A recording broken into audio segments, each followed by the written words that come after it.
অর্ধ পৃথিবীর শাসক হযরত রাদিয়াল্লাহু আনহু এর জীবনের এক বর্ণিল খণ্ডচিত্র, যা শুনে আপনার হৃদয় ব্যথিত হবে এবং আপনি চোখে পানি ধরে রাখতে পারবেন না। দুনিয়ার সমস্ত ক্ষমতা থাকা সত্ত্বেও তিনি ছিলেন এক অসাধারণ বিনয়ী মানুষ। তাঁর জীবনের প্রতিটি মুহূর্ত আল্লাহর ভয়ে এবং মানুষের সেবায় নিবেদিত ছিল।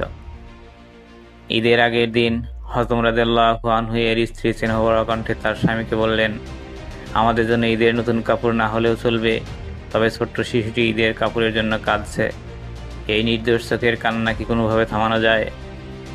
অর্ধজাহানের খলিফা হযরত রাদিয়াল্লাহু আনহু দুঃখ ভরা কণ্ঠে বললেন, আমার তো নতুন কাপড় কেনার সামর্থ্য নেই। কিন্তু তার পিতৃহৃদয় স্নেহ ও মমতায় উদ্বেলিত হয়ে উঠল। এরপর তিনি অর্থমন্ত্রী আবু উবাইদা রাদিয়াল্লাহু আনহুকে একটি চিঠি পাঠালেন, যাতে অনুরোধ করা হলো 1 মাসের অগ্রিম বেতন প্রদান করার। সমগ্র মুসলিম জাহানের খলিফা, যিনি তখন অর্ধেক পৃথিবীর শাসনভার পরিচালনা করছেন, তার থেকে এমন এক হৃদয়গ্রাহী চিঠি পেয়ে আবু উবাইদা রাদিয়াল্লাহু আনহুর চোখ অশ্রুসিক্ত হয়ে উঠল। উম্মতে আমিন আবু উবাইদা রাদিয়াল্লাহু আনহু বাহককে টাকা না দিয়ে চিঠির উত্তরে লিখলেন, আমিরুল মুমিনিন, অগ্রিম বেতন বরাদ্দের জন্য 2টি বিষয়ে আপনাকে নিশ্চয়তা দিতে হবে।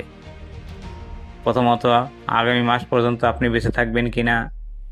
দ্বিতীয়ত, বেঁচে থাকলেও দেশের জনসাধারণ আপনাকে সেই মেয়াদ পর্যন্ত খেলাফতের দায়িত্বে বহাল রাখবে কিনা। চিঠি পাঠ করে খলিফা ওমর রাদিয়াল্লাহু আনহু বাক্রুদ্ধ হয়ে গেলেন। কোনো প্রতি উত্তর করলেন না, বরং এত কাঁদলেন যে তার চোখের পানিতে দাড়ি ভিজে গেল। আবেগে আপ্লুত হয়ে তিনি 2 হাত তুলে আল্লাহর দরবারে আবু উবাইদা রাদিয়াল্লাহু আনহু এর জন্য দোয়া করলেন, একজন যোগ্য অর্থমন্ত্রী নির্বাচিত করতে পেরেছেন ভেবে। ওমর রাদিয়াল্লাহু আনহু আমাদের জন্য এক অনন্য অনুপ্রেরণা। তার জীবন ছিল ইসলামের সত্যিকার রূপ। তার মতো শাসক আর পৃথিবীতে কখনোই আসবে না। ঈদ শুধুমাত্র বাহ্যিক আনন্দের উপলক্ষ নয়। এই দিনে আমরা যেন শুধু আনন্দেই সীমাবদ্ধ না থাকি, বরং প্রতিটি মুহূর্তে আমাদের অন্তরে যেন সত্যিকারের মুসলিম চরিত্রের সৌন্দর্য বিকশিত হয়। ওয়াসসালাম।